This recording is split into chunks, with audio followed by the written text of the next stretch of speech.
আজকে বাংলাদেশে 50 বছরে দেশটাকে কোথায় নিয়ে আসা হয়েছে? মুসলমান স্লোগান দেয় আরেক সৃষ্টির নামে, মুসলমান স্লোগান দেয় নেতার নামে, লিডারের নামে, দলের নামে। আল্লাহর কসম করে বলি, 1500 বছর যাবত শোনো শোনো, বুঝবার চেষ্টা করো। একদিকে ঈমান, আরেক দিকে কুফর, একদিকে কাফের, আরেক দিকে মুমিন, একদিকে মুশরিক, আরেক দিকে মুসলিম। মুশরিকের স্লোগান মূর্তির নামে, মুশরিকের স্লোগান ব্যক্তির নামে। আল্লাহর কসম, মুসলমান মুমিন মুমিন 1500 বছর ধরে আল্লাহর নামে স্লোগান দিয়েছে। জঙ্গি বলো, সন্ত্রাস বলো, আল্লাহর কসম করে বলি, আল্লাহর নামে স্লোগান দেব। ফাঁসির মঞ্চে দাঁড়িয়ে আমাদের স্লোগান হবে আল্লাহু আকবার।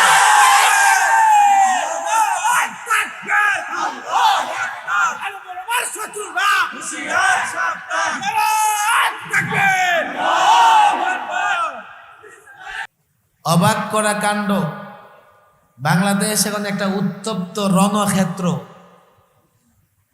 রাজনীতির নামে রাজনৈতিক দলগুলোর মধ্যে পরস্পর মারামারি কাটাকাটি চলছে। কথা ঠিক না বেঠিক? সবাই গণতন্ত্র প্রতিষ্ঠা করতে চায়। যে মারে সেও গণতন্ত্রের নামে মারে, জনগণের জন্য মারে। যে মরে সেও গণতন্ত্রের জন্য, জনগণের নামে। কিন্তু গণতন্ত্রের বিরুদ্ধে কেউ বলে না। কেউ যদি ইসলামের নামে কোনো কাজ করে, মন্দ কাজ করলে তার, ভালো কাজ করলে তার, কিন্তু সমালোচনা করলে ডাইরেক্ট ওরা ইসলামের সমালোচনা করে। কথা ঠিক না বেঠিক? কিন্তু গণতন্ত্রের নাম নিয়ে লড়াই করলে সমালোচনা গণতন্ত্রের করে না, গণতন্ত্রের পূজা ঠিকই করে।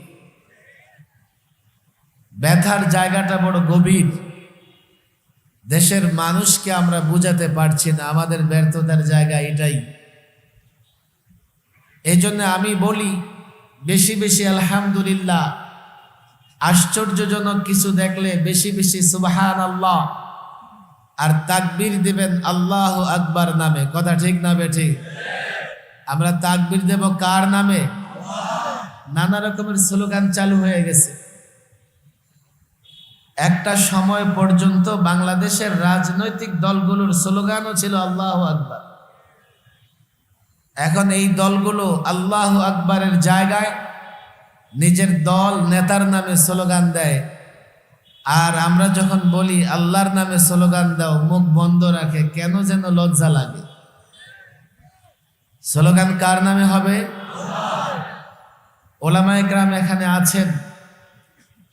আমি বড় ব্যথা নিয়ে বলি, আমরা তাকবীর দেই, আওয়াজ উঠাই, স্লোগান দেই।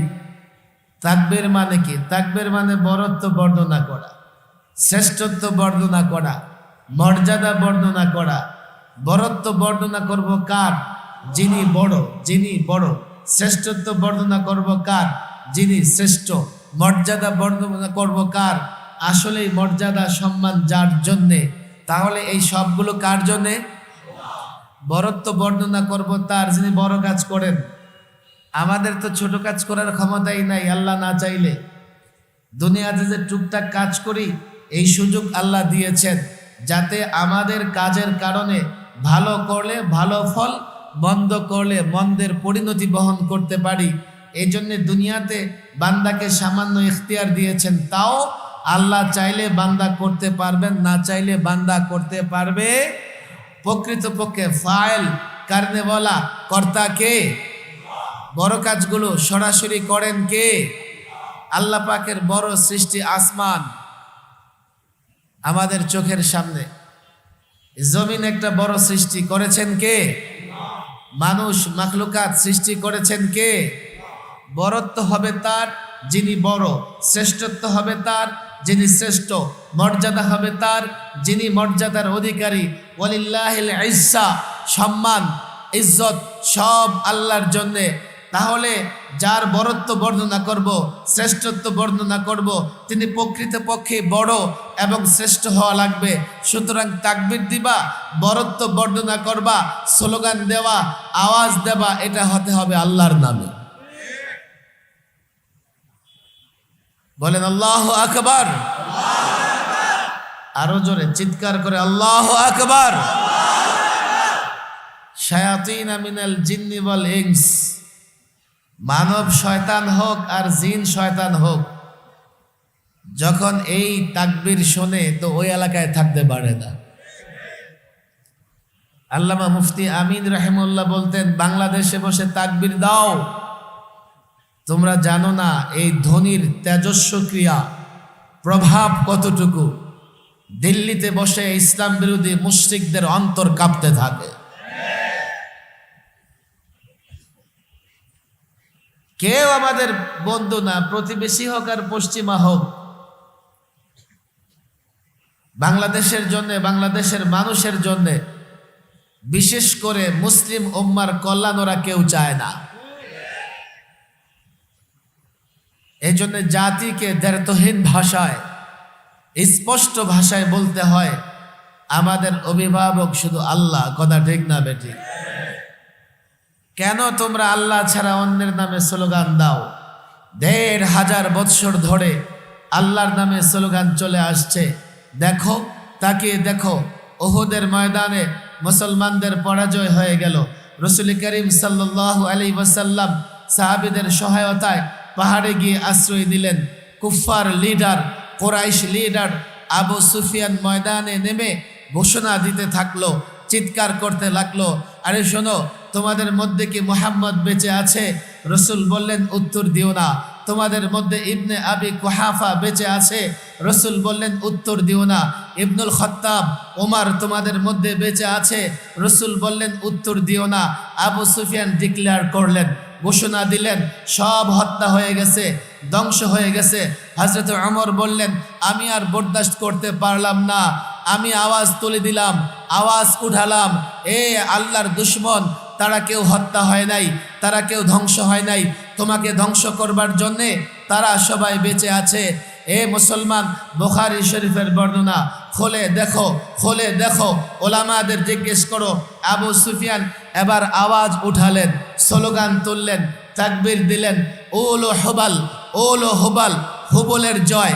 হুবল একটা মূর্তি, যা তার পূজা করত, যারা তাদের সামনে রেখে এটাকে সেজদা করত। হুবলের জয়, হুবলের জয়। রাসূল সাল্লাল্লাহু আলাইহি সাল্লাম সাহাবাদের বললেন, তোমরা উত্তর দিচ্ছ না কেন, জবাব দিচ্ছ না কেন? সাহাবায়ে কেরাম বললেন, ইয়া রাসূলুল্লাহ, জবাবে কি বলবো? কয় যে জবাবে বলো, আল্লাহু আ'লা ওয়া আজল, আল্লাহ বড়, আল্লাহ সম্মানিত, আল্লাহ মর্যাদাবান। এবার আবু সুফিয়ান স্লোগান তুললেন, ইন্না লানাল উজ্জা ওয়ালা উজ্জা লাকুম, আমাদের উজ্জা আছে, তোমাদের উজ্জা নাই। উজ্জা তাদের আরেক খোদা, আরেকটা মূর্তি, যার কদমে তারা সিজদা করত। রাসূল বললেন, তোমরা উত্তর দাও, তোমাদের কি হলো? তোমরা উত্তর দিচ্ছ না কেন? সাহাবায়ে কেরাম বললেন, ইয়া রাসূলুল্লাহ, কি উত্তর দেব? রাসূল বললেন, বলো, আল্লাহু মাওলানা ওয়ালা মাওলা লাকুম, আল্লাহ আমাদের ওলি, অভিভাবক, তোমাদের কোনো অভিভাবক নেই।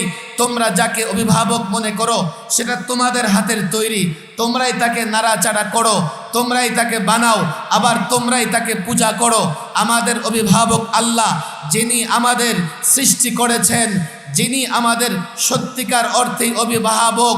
এ মুসলমান, ১৫০০ বৎসর পরে মুসলমানদের জবানে নারে তাকবীর, লিল্লাহি তাকবীর, তাকবীর, আল্লাহু আকবারের স্লোগান ছিল। আজকে সমাজতন্ত্র বলো, গণতন্ত্র বলো, সেকুলার বলো, আর প্যাট নীতি বলো, বুদ্ধি পূজা বলো, আর বুদ্ধিজীবী নামের পরজীবী বলো, আজকে